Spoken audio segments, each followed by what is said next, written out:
Robert E. Lee High School is a Confederate monument.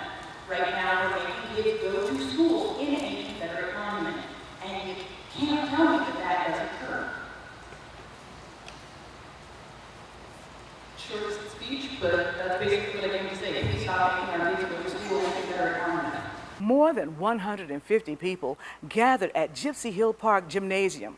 They were here to discuss several issues surrounding Staunton City Schools. One of the most popular issues was changing the name of Robert E. Lee High School.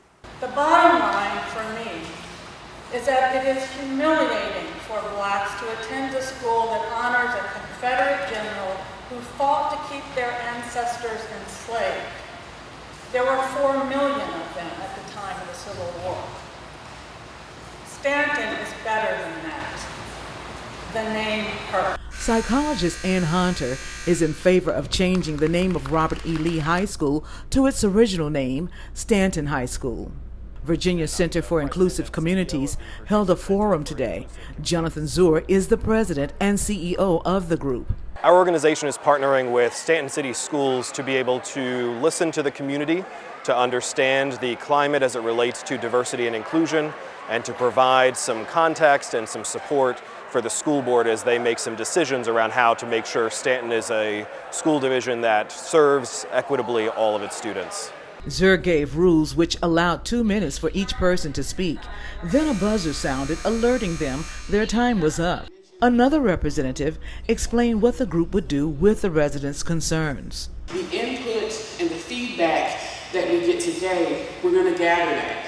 We're going to organize it. We're going to look for trends and themes, and then we're going to share that with district administrators and with your school board.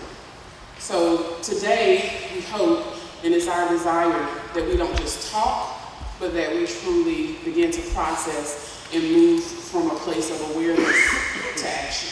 A man who wants to keep the name Robert E. Lee High School tried to justify Lee owning slaves.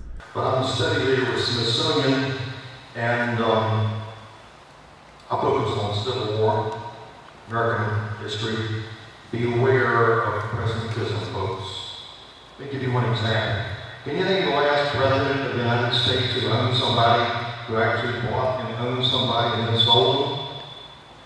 It's a man on a $50 bill, U.S. Grant. Robert E. Lee never bought anybody. He owned slaves because he inherited it.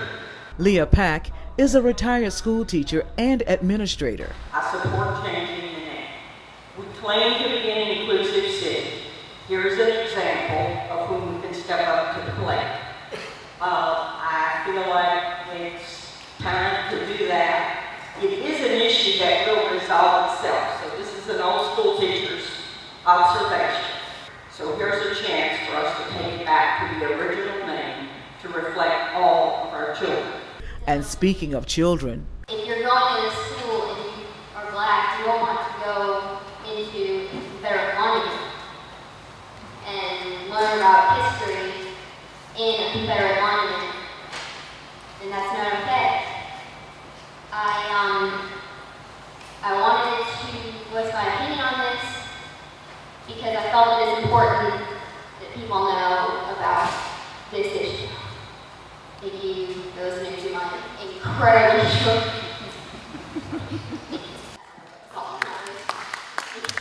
a graduate of Robert E. Lee School admitted it was difficult to wear the school's mascot while playing sports. One of the proudest things in my life was going to Lehigh as a freshman because I was in high school. But I remember the first day of gym class putting on my Lehigh gym uniform and looking down and seeing the Confederate flag on my shirt. And my family raised me, they educated me. I knew what it stood for. I didn't let it rule my day, but it always was in the back of my mind. A Staunton pastor says African American students attending Lehigh are subjected to the injustice of the Confederacy while attending classes. Children should be made to feel as unwanted guests in their own home as they have since 1914. John Hartless recently lost his bid for Staunton City School Board. I am not in favor of changing the name. We can argue forever about Robert E. Lee. There's going to very distinct camps. It's a complex time, a complex man. I questioned him about school pride for all the students at the high school and how he feels when he hears African American students are offended by attending Robert E. Lee High School. I can understand the obvious, okay? That's not part of it.